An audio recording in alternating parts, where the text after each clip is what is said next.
Okay. Aha. Na hiyo makucha vile imetengenezwa siharibu eh? Right. Sawa sawa.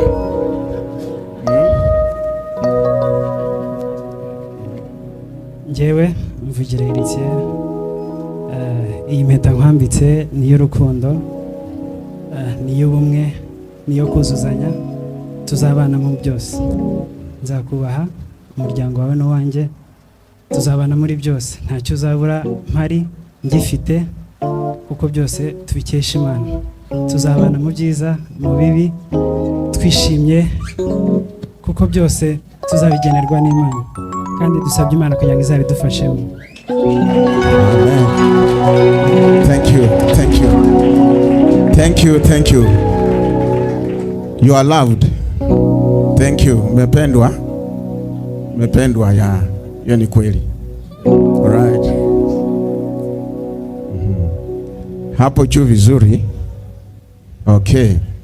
Njyewe Ndahiriwe Grace, mwambitse impeta nk'ikimenyetso cy'urukundo, bigaragaza ko ngukunda kandi naguhisemo mu bahungu bose mu gihugu cyose mu isi, urabaruta, ntawe uzakundutira. Nzagukundira umuryango wawe nk'uko wakunze uwanjye, nzakubaha, ibindi byose Imana izabidufashemo.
Waramamaye mwami w'abami, isi yose ikuramye, urakwiye. Waramamaye mwami w'abami, isi yose ikuramye, urakwiye.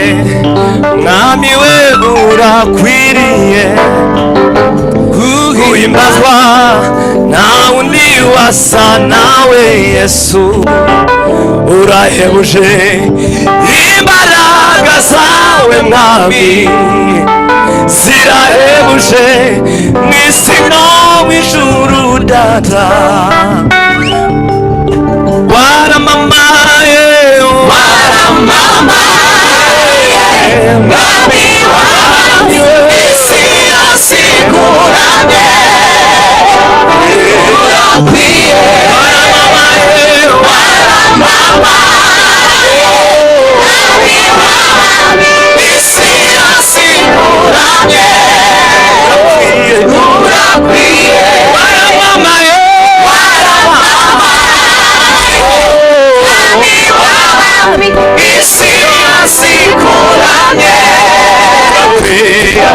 urakwiye waramamaye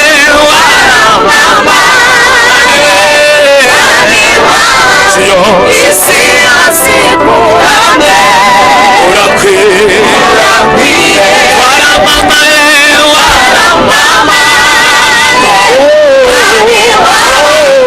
isi yose ikuramye urakwiye waramamaye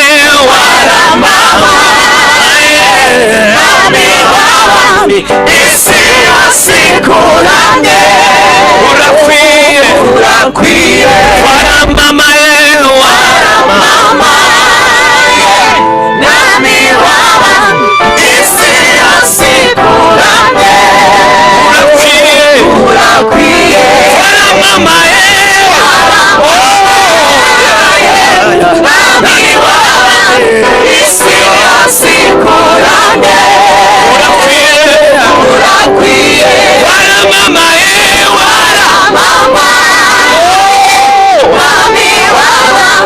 isi yose ikuramye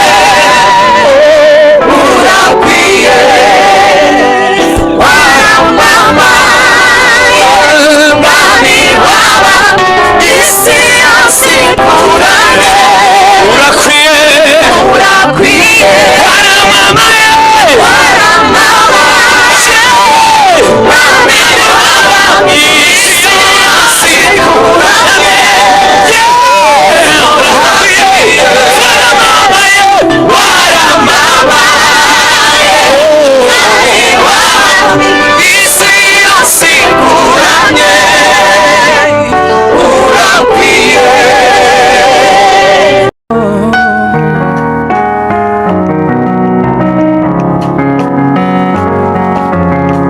wahozeho kandi uzahoraho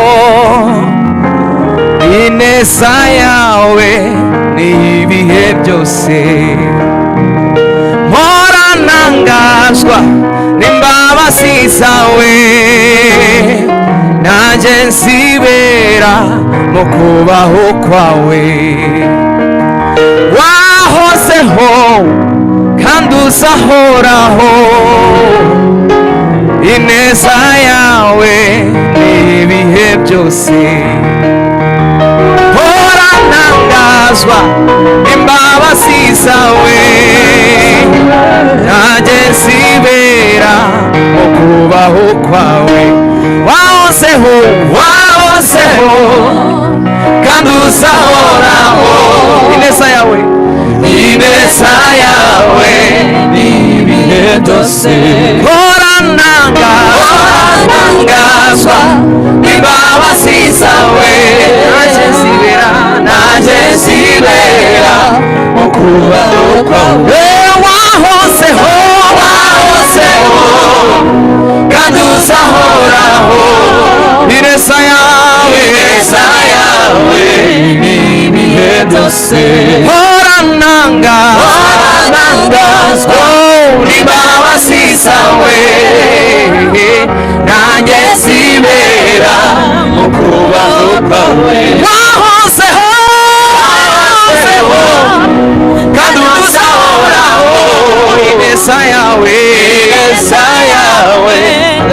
ibihe byose mpora ntangazwa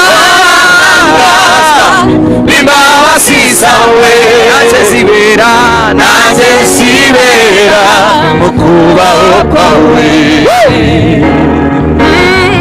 Yesu ndagukunda ntakizanandukanya nawe Yesu ndagukunda ntakizanandukanya nawe Yesu Yesu ndagukunda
Bashi menshi cyane. Yes.